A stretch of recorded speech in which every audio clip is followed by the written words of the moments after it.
tempat belajar di YouTube channel Soli Supriyadi dengan sistem pembelajaran yang sangat asik hadir kembali untuk memberikan pembelajaran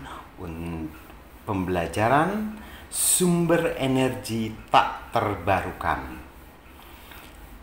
Pembelajaran ini kami peruntukkan untuk para siswa-siswi SMP negeri maupun swasta, juga kepada para pencinta YouTuber.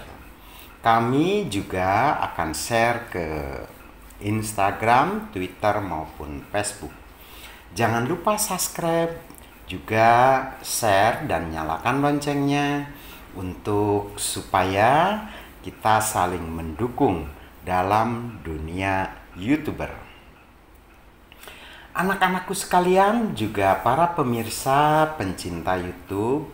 Nah, kita harus tahu bahwa sumber energi yang ada di muka bumi ini pastilah makin lama makin berkurang sesuai dengan kondisi perkembangan zaman.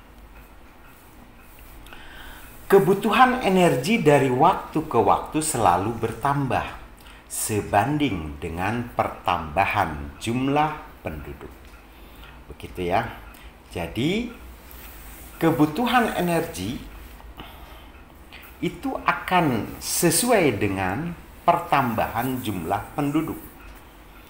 Bila jumlah penduduk makin bertambah terus, maka energi pun itu akan bertambah. Begitu ya.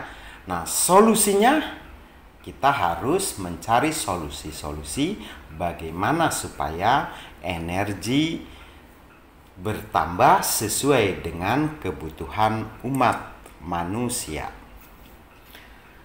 Nah, sehingga manusia selalu berpikir dan mencari solusinya dengan mencari sumber energi baru.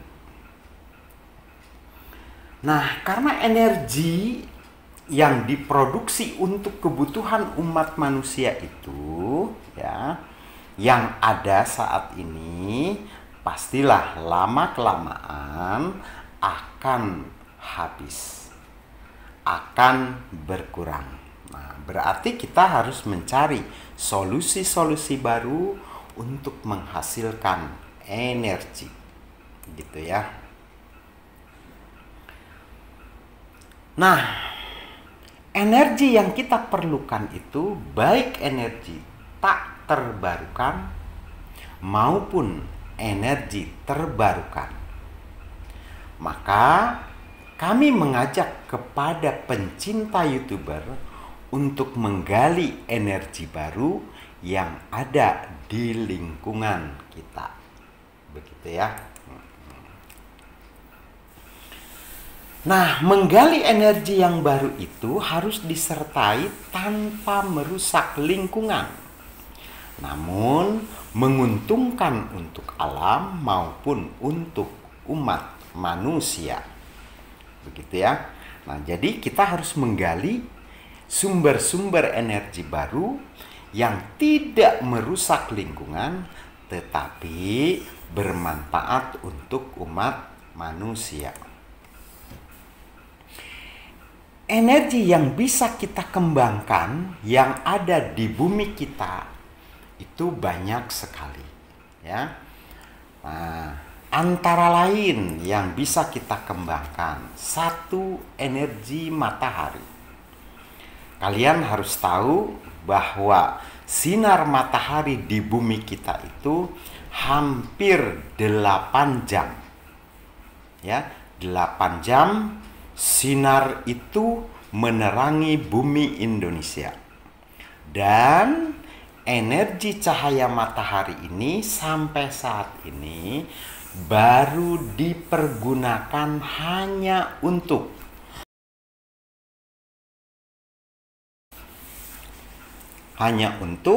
kebutuhan-kebutuhan yang tidak begitu insiden. Hanya untuk menjemur pakaian, hanya untuk menjemur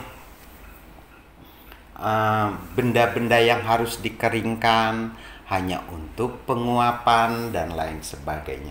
Jadi belum kita fungsikan secara maksimal, ya, gitu. Yang kedua, energi angin. Wah, Indonesia merupakan negara yang bertiup angin terus-menerus, ya. Baik itu angin laut maupun angin darat, juga angin lembah, angin gunung, dan Indonesia merupakan negara sumber angin yang kontinu terus-menerus. Yang ketiga, energi air mengalir. Kebetulan Indonesia adalah memiliki permukaan bumi yang reliefnya cukup ekstrim, sehingga aliran air sungai mengalir itu sangat banyak. Bila satu sungai yang mengalirkan air itu berkisar antara puluh-puluh kilometer, dan itu kalau kita manfaatkan untuk membangun pembangkit listrik tenaga air, maka akan menghasilkan energi listrik yang cukup besar. Yang keempat, energi ombak air laut. Wah, Indonesia sebagai negara kepulauan yang memiliki luas laut yang sangat luas, nah ini juga perlu kita perhitungkan untuk dimanfaatkan sebagai energi listrik dari ombak air laut. Di laut juga terdapat arus laut. Nah, arus laut juga bisa difungsikan sebagai pembangkit listrik tenaga arus laut. Yang keenam, energi pasang surut, ya. Nah, ini pun Indonesia ada pasang surutnya dan saat ini belum digunakan secara maksimal, ya. Jadi sumber-sumber energi yang ada di Indonesia itu sangat banyak, ya. Nah, itu energi-energi yang bisa kita kembangkan dan kita produksi secara maksimal, begitu ya. Selanjutnya adalah energi tak terbarukan, adalah energi yang diperoleh dari sumber daya alam yang waktu pembentukannya sampai jutaan tahun. Nah, ini energi tak terbarukan. Artinya energi ini suatu waktu akan habis, ya. Dan proses pembentukan energi ini adalah jutaan tahun, ya, jutaan tahun yang dihasilkan dari fosil-fosil, gitu ya. Energi tak terbarukan yang paling banyak dimanfaatkan adalah minyak bumi, batu bara, dan gas alam, ya. Nah, ini energi tak terbarukan yang telah kita manfaatkan. Minyak bumi suatu waktu akan habis, batu bara suatu waktu akan habis, begitu juga gas alam, gitu ya.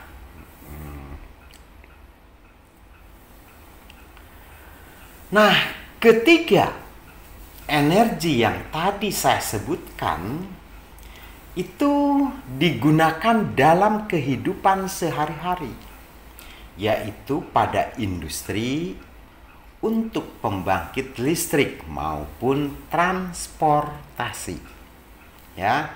Jadi pembangkit listrik itu bisa dari minyak bumi, bisa juga dari batu bara, ya. Nah, itu digunakan untuk pembangkit listrik. Minyak bumi biasanya juga digunakan untuk transportasi.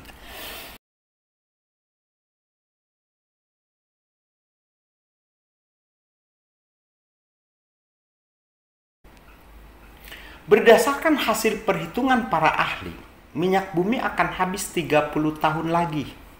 Sedangkan gas alam akan habis sekitar 47 tahun lagi.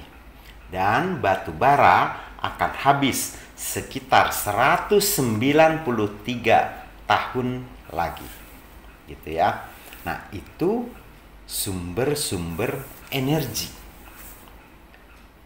Ya, jadi kita sudah sangat kritis terhadap kondisi energi yang ada di negara kita. Yuk kita berpikir bareng-bareng membantu untuk menciptakan energi-energi baru. Energi hasil tambang bumi. Nah, ini yang ada di seluruh dunia termasuk Indonesia. Minyak bumi, gas, dan batu bara merupakan bahan bakar fosil yang berasal dari tumbuhan dan hewan. Hewan yang terkubur jutaan tahun di dalam bumi. Jadi jutaan tahun yang lalu tumbuhan dan hewan ini ya tertimbun di dalam bumi yang sekarang menghasilkan ya minyak bumi, gas, dan batu bara. Itu semuanya adalah fosil-fosil dari makhluk hidup. Untuk mendapatkan minyak bumi dilakukan penambangan atau eksploitasi ke dalam perut bumi. Ya, jadi kita harus mengeksploitasi ya apakah cadangannya ini baik atau tidak, bisa menguntungkan secara ekonomi atau tidak. Selanjutnya adalah energi nuklir.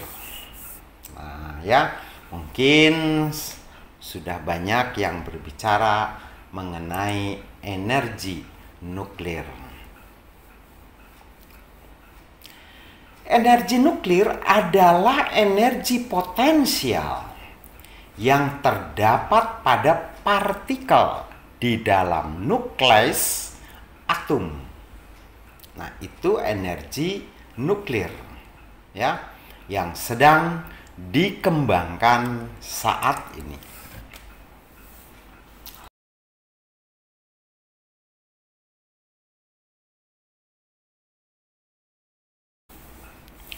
Partikel nuklir seperti proton dan neutron tidak terpecah di dalam proses reaksi fisi dan reaksi fusi.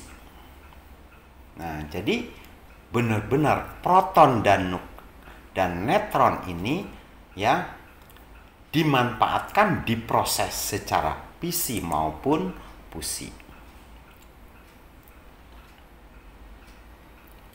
Akan tetapi, kumpulan tersebut memiliki massa yang lebih rendah daripada ketika berada dalam posisi terpisah. Begitu ya.